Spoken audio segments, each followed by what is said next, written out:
Ya pemirsa, terkait dengan kasus dugaan korupsi ini pasti juga akan berdampak kepada kendaraan Anda karena ini menyasar terkait dengan BBM, begitu ya. Pak Fitra, kalau kita melihat bahwa jika memang benar ini yang digunakan tidak sesuai dengan apa yang kita beli. Misalnya saja ini kita inginnya membeli Pertamax tetapi yang dimasukkan ke dalam kendaraan kita adalah Pertalite maupun jika ini adanya oplosan. Apa yang akan terjadi dengan kendaraan kita? Oke, ini jika benar ya, Oke. karena kan itu nanti peradilan yang akan memutuskan.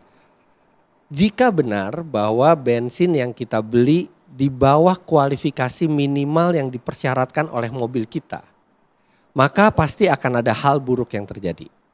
Mobil itu macam-macam. Kalau mobil teknologi modern, dia sudah dilengkapi dengan knocking sensor yang dia bisa memperlambat waktu pengapian kalau mendeteksi bensinnya itu oktannya lebih rendah untuk menghindari gejala detonasi awal alias knocking, kritik-kritik yang sering kita dengar. Kalau di mobil baru dengan knock sensor yang masih bisa mengatasi kekurangan oktan itu, yang akan terjadi adalah tenaga berkurang, konsumsi bahan bakar bertambah. Nah, tapi kita harus ingat dalam bahan bakar itu oktan itu hanya salah satu properties. Ada properties yang lain, ada densitas, ada viskositas, ada nilai kalornya berapa, ada aditifnya, ada deterjennya di situ. Nah, kalau misalnya ternyata yang masuk ke mesin kita tidak sesuai dengan persyaratan minimal dari mobil, itu bisa terjadi kerusakan dalam jangka pendek maupun jangka panjang. Misalnya filter bensin menjadi semakin kotor. Kalau misalnya mobil dijanjikan bensinnya Euro 4, ternyata yang masuk bukan Euro 4, itu catalytic converter kita bisa tersumbat.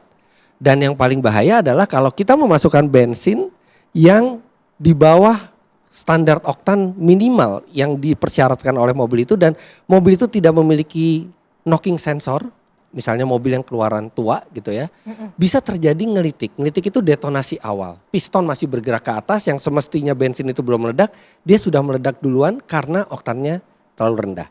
Itu bisa menimbulkan kerusakan mesin baik secara perlahan maupun secara langsung. Dan kadang-kadang biaya perbaikannya itu tidak murah. Oke, ini jadi kerugian juga ya untuk masyarakat ya. Selain kerugian negara yang sempat tadi sudah kita sebutkan.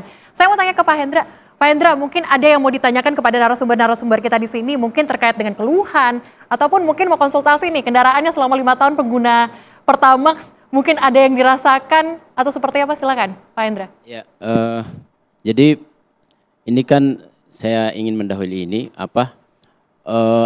spekulasi dan asumsi ini kan sudah kemana-mana ya. Di Twitter itu sudah 200 ribuan itu yang nge-tweet tentang ini dan mengkritik pemerintah. Artinya kepercayaan masyarakat itu terus menurun terhadap pemerintah.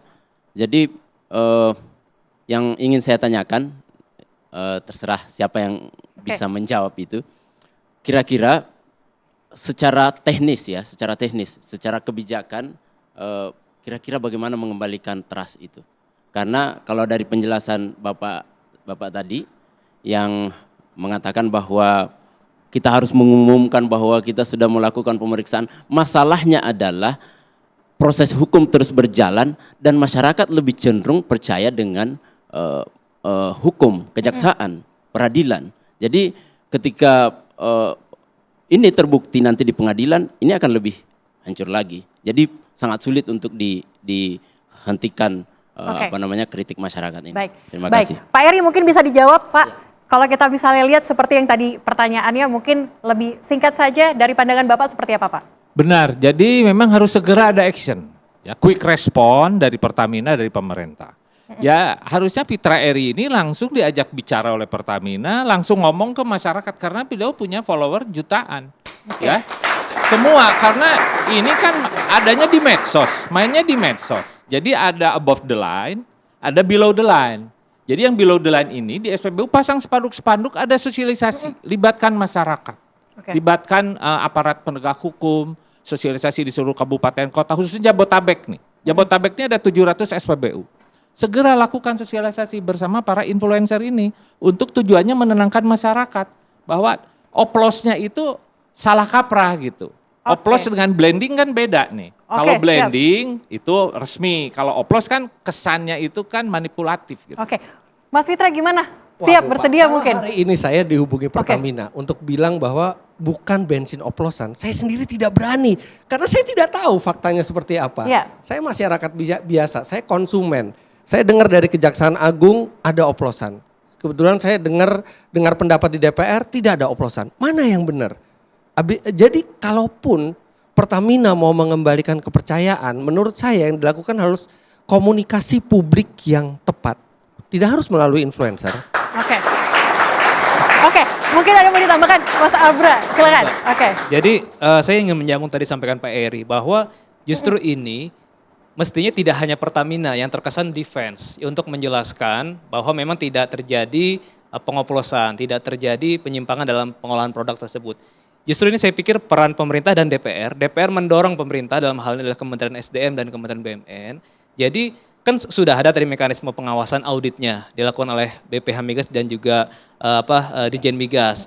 Nah, jadi dari sampling uji sampel ke beberapa depo maupun SPBU itu dilakukan, kemudian dipublikasikan dan hasil itulah saya pikir bisa menjadi salah satu cara masyarakat percaya bahwa produk yang mereka beli itu memang sesuai dengan spesifikasi. Dan DPR di sini saya pikir punya peran itu untuk mengawal agar dilakukan audit secara cepat. Tadi jadi tidak cukup hanya dengan statement verbal bahwa ini sudah sesuai dengan spesifikasi. Perlu ada bukti dari hasil uji lab tadi dan disampaikan. Nah, ini untuk konteks yang sekarang. Nah, konteks yang dulu gimana?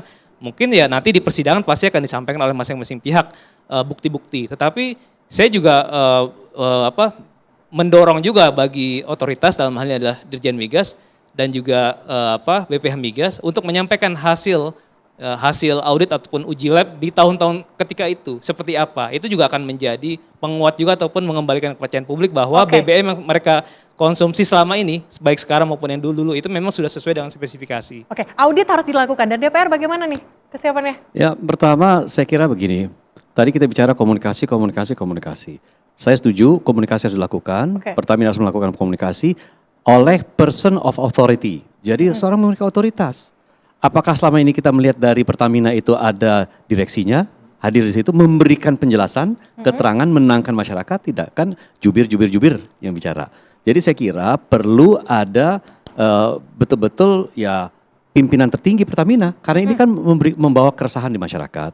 Dan ini keresahan ini saya kira memang cepat sekali merembetnya karena berita di media sosial juga sangat gencar ya keluarnya.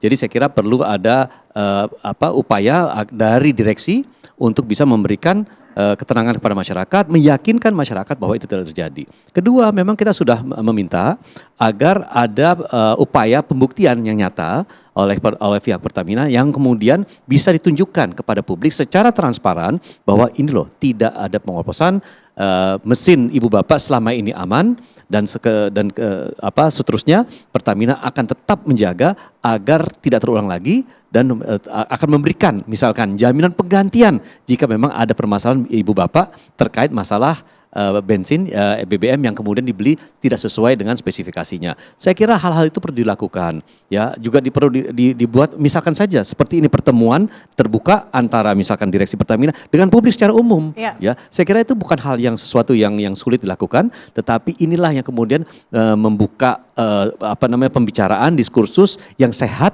antara direksi dengan publik supaya tidak terkesan bahwa ada yang perlu dihindari atau ditutup-tutupi. Oke.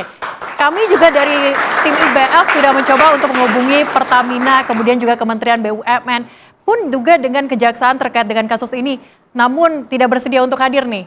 Jadi kita juga hanya dari beberapa sisi saja, tapi saya mau kembali ke Mas Fitra.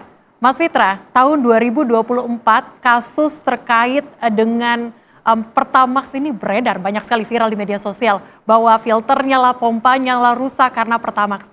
Apakah itu benar dan juga apakah ini juga masih dirasakan sampai saat ini? Iya, ini fenomena yang menarik gitu ya. Saya memantau sosial media yang berkaitan dengan otomotif. Saya dengar ada pakai Pertamax, tiba-tiba mobilnya mogok, filter bensinnya macet. Walaupun kemudian dibantah bahwa itu juga kemungkinan ada faktor dari tangki bensin yang sudah berkarat, karatnya menumpuk dan masuk ke filter. Tapi yang saya lihat beberapa bulan ini, bahkan mungkin hampir setahun, itu banyak keluhan masyarakat mengenai kualitas dari Pertamax. Entah itu terkait hal ini atau tidak. Karena mereka membandingkan ketika mereka memakai BBM dengan oktan yang sama dari swasta, kok mereka merasa lebih hemat dan lebih kencang atau lebih bertenaga. Dan itu bukan hanya 1-2 orang, tiba-tiba itu ada banyak sekali. Dan didukung oleh yang lain. Iya benar, bahkan sampai ojek online semua bilang seperti itu. Tiba-tiba ada masalah ini. Jadi seolah-olah itu nyambung buat masyarakat. Makanya penting sekali kalau ingin masyarakat itu percaya kembali ke Pertamina, komunikasi yang dilakukan Pertamina tidak boleh defensif, harus benar-benar humble, terbuka, rendah hati, transparan, dan juga harus dilakukan dengan memperhatikan keluhan-keluhan publik gitu ya. Jadi tidak mudah memang mengembalikan kepercayaan. Kepercayaan itu butuh waktu, bisa hancur dalam sekejap. Membangunnya lagi memang butuh waktu, tapi benar ini adalah momen bagi pemerintah dan juga Pertamina untuk berbenah. Mungkin kalau Pertamina lebih bersih, dia lebih efisien, dia akan bisa memberikan pelayanan yang lebih baik kepada masyarakat dengan harga mungkin yang lebih terjangkau. Oke, ini waktu untuk pemerintah untuk berbenah. Kita juga akan bahas lebih lanjut bagaimana lanjutan dari kasus korupsi ini. Apakah juga subsidi untuk tahun 2027 ini tepat sasaran, relevan? Kita akan bahas usai jeda berikut, tetaplah bersama kami.